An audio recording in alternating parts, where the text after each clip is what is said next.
मध्य प्रदेश के अंतर्गत आने वाले सभी कॉलेज जो जीआई से एफिलिएटेड हैं या मध्य प्रदेश की काफ़ी सारी यूनिवर्सिटियों से एफिलिएटेड है, उनका अंतिम चरण अतिरिक्त सीएलसी राउंड का समय सारणी जारी कर दी है। अगर आपने अभी तक एडमिशन नहीं लिया है, तो ये समय सारणी के अकॉर्डिंग आप अपना रजिस्ट्रेशन कराइए और अपना एडमिशन प्रोसेस कंप्लीट कराइए। जैसा कि ये पीडीएफ दी हुई है official website MP higher education से डाउनलोड की गई है।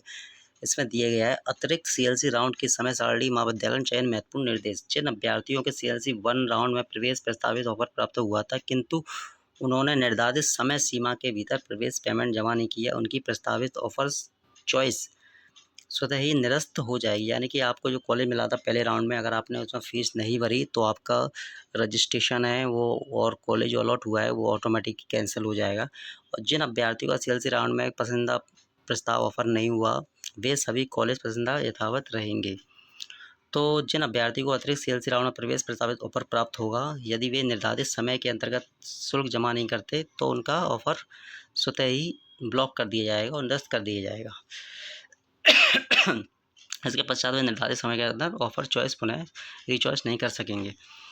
और जिन अभ्यर्थी को अधिभार यानी कि आउटवेट सीयूटी या अन्य पीजी के अंतर्गत प्राप्त ऑफर हुआ है, उन्हें पहले ऑफर एक्सेप्ट करना अनिवार्य होगा। इसके उपरांत कोई भी हेल्थ सेंटर दस्तावेज 5742 कराना आवश्यक होगा। सत्यापन पूर्ण होने के बाद ही प्रवेश शुल्क पेमेंट के लिए लिंक प्रक्रिया की जाएगी।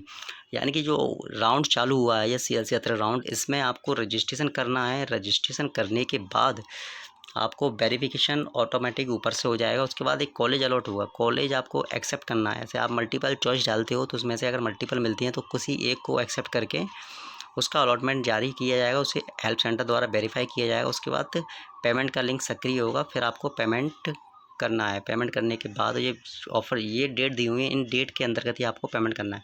अगर आप फर्स्ट डे यानी कि 1 जुलाई को करते रजिस्ट्रेशन तो आपका 2 जुलाई तक पेमेंट की अंतिम तिथि होती है, अगर आप कॉलेज मिलता। वहीं सेकंड दिया गया है आपका 1 जुलाई 2026 को शाम 5 बजे से खुलेगा और बंद आपका 2 जुलाई को हो जाएगा। तो उसका फ़ीस का पेमेंट का जो समय ऑफ़र दिया है, 3 तारीख को शाम को 4 बजे तक फ़ीस भर सकते हैं। इसी प्रकार से डे 3 दिया हुआ है 2 जुलाई से, यानी कि ये डे 14 तक है, 13 तक, डे 14 तक है, यानी कि 13 जुलाई से 13 जुलाई तक हैं फॉर्म जो 14 जुलाई तक भर सकते हो। इनका 15 जुलाई तक फ़ीस पेमेंट रहेगा। इस समय अवधि के अंतर्गत जो पहले आओगा पहले आओ पहले पाओ के आधार पर उनको सीट अलॉट की जाएंगी। अगर आप अभी रजिस्ट्रेशन करोगे, सपोज़ करो आप 3 तारीख या 4 तारीख में करते हो रजिस्ट्रेशन, तो 5 तारीख तक आपका डिसीजन हो जाएगा वेरिफिकेशन होने के बाद। उसके बाद आपको सीट अलॉट की दी जाएगी। उसके अकॉर्डिंग ही अगर आपको नहीं दस्तावेज़ कंप्लीट नहीं है तो आप अपना रजिस्ट्रेशन ये 13 तारीख से 14 तारीख तक कर सकते हो। इसके बाद कोई राउंड नहीं आएगा, फिर डायरेक्ट राउंड अगर सीट बचती हैं विभिन्न कॉलेजों में तो उनके अंतर्गत आपको प्रवेश दिया जाएगा। अगर सीटें नहीं बचती तो आपका इस साल बर्बाद हो सकता है या अदर यूनिवर्सिटी से आपको जो भी है पेमेंट शीट पर एडमिशन लेना पड़ सकता है। वीडियो अच्छा लगा हो तो वीडियो को लाइक करना है, चैनल को सब्सक्राइब करना नहीं भूलना। Thank you for watching.